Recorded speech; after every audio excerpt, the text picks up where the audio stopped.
ఆచి చికెన్ మసాలా. మంత్రి కొండా సురేఖ ఎపిసోడ్ హస్తినకు చేరుకుంది. సీఎం రేవంత్ రెడ్డిపై మంత్రి కూతురు కామెంట్స్ తర్వాత టీపీసీసీ క్రమశిక్షణ కమిటీ హైకమాండ్కు నివేదిక పంపింది. ఇప్పుడు మంత్రి సురేఖతో పాటు చిన్నారెడ్డి పైన హైకమాండ్ చర్యలు తీసుకోబోతోందా? ఇద్దరి పదవులు కట్ చేసేందుకు రెడీ అయిందా? ఈ ఇద్దరి వ్యవహారంలో ఏ క్షణమైనా ప్రకటన వచ్చే అవకాశం ఉందని పార్టీ వర్గాల్లో జోరుగా ప్రచారం సాగుతోందా? ఒకవేళ మంత్రి సురేఖను పదవిలో నుంచి తప్పిస్తే ఆ పదవిని ఎవరికి ఇవ్వబోతున్నారు?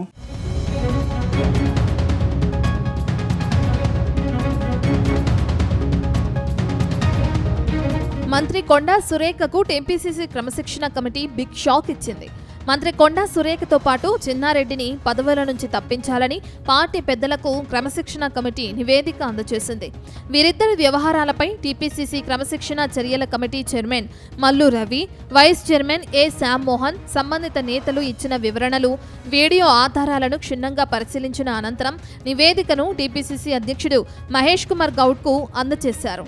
ఈ ఇద్దరు నేతల అంశంపై దాదాపు 10 పేజీల నివేదికను హైకమాండ్కు పంపినట్లు తెలుస్తుంది.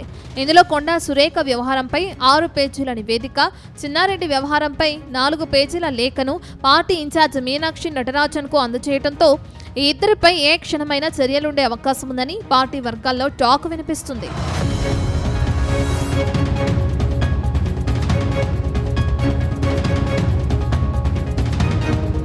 ఇటీవల మంత్రి కొండా సురేఖ కుమార్తె కొండా సుస్మిత పటేల్ పరకాలలో సీఎం రేవంత్ రెడ్డి, ఎమ్మెల్యే రేవూరి ప్రకాష్ రెడ్డిని ఉద్దేశించి హాట్ కామెంట్స్ చేశారు.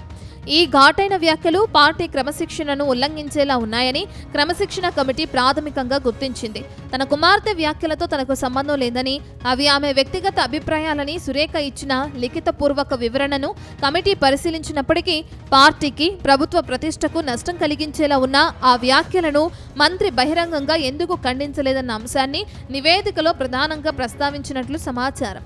అంతేకాకుండా తనపై కుట్ర జరుగుతుందంటూ సురేఖ రాసిన తదుపరి లేఖలు, ఉమ్మడి వరంగల్ జిల్లా ఎమ్మెల్యేల ఫిర్యాదులను కూడా నివేదికలో పొందుపరిచినట్లుగా తెలుస్తుంది. అంతిమంగా ఆమె గీత దాటారని, వేటు వేయాలని సిఫారసు చేశారు. అందుకే మంత్రిపై చర్యలు తీసుకోవాలని సిఫారసు చేసినట్లు టీపీసీసీ క్రమశిక్షణ కమిటీ చైర్మన్ మల్లు రవి తెలిపారు. డిసిప్లినరీ కమిటీ నుంచి మేము ఇచ్చినటువంటి నోటీసులు, వాటికి సమాధానాన్ని చదివి దానికి సంబంధించి రిలేటెడ్ సబ్జెక్ట్స్ను కూడా ప్రింట్ మీడియా,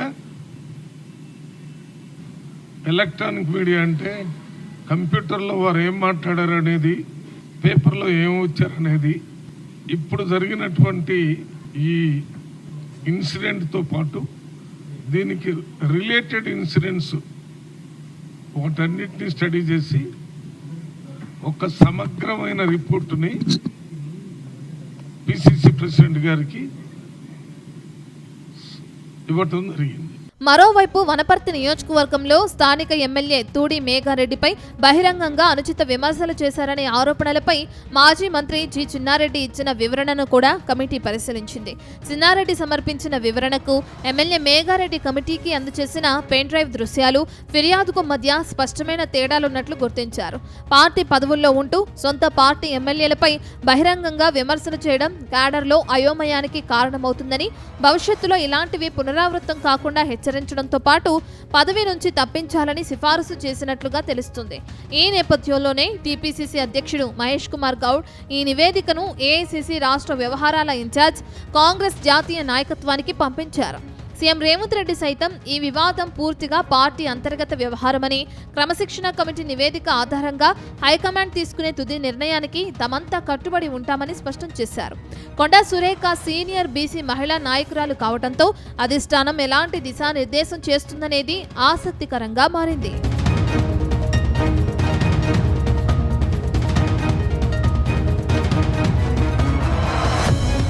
మొత్తం మీద కాంగ్రెస్ హైకమాండ్ కొండా సురేఖపై చర్యలు తీసుకుంటే ఆ పదవిని ఎవరితో భర్తీ చేస్తారనే చర్చ సైతం జరుగుతుంది. కొండా సురేఖ స్థానంలో వేములవాడ ఎమ్మెల్యే ఆది శ్రీనివాస్తో భర్తీ చేస్తారని అంటున్నారు. ప్రస్తుతం రేవంత్ రెడ్డి క్యాబినెట్లో మున్నూరు కాపు సామాజిక వర్గానికి చోటు లేదు. దాంతో బీసీ కోటాలో ఆది శ్రీనివాస్తో భర్తీ చేస్తే ఏ సమస్య ఉండదని పార్టీ పెద్దలు ఆలోచనలు చేస్తున్నారట. అయితే ఇప్పటికిప్పుడు కొండాపై చర్యలు తీసుకుంటే బీసీల నుంచి వ్యతిరేకత వస్తుందనే ఆలోచన చేస్తే మాత్రం త్వరలోనే మంత్రివర్గ విస్తరణ చేపట్టి ఆమెను తప్పించి ఆది శ్రీనివాస్కు క్యాబినెట్లో చోటు కల్పిస్తారని పార్టీ వర్గాలు అంటున్నాయి. మరోవైపు వరంగల్ జిల్లాకి చెందిన ఎవరైనా నేతకు ఈ పదవిని ఇస్తారనేది ఇంట్రెస్టింగ్ గా మారింది. ఏదేమైనా కొండ సురేఖ వ్యవహారం హస్తిన పెద్దల చేతుల్లోకి వెళ్లటంతో ఏం జరుగుతుందో అని ఆసక్తిగా ఎదురుచూస్తున్నారు.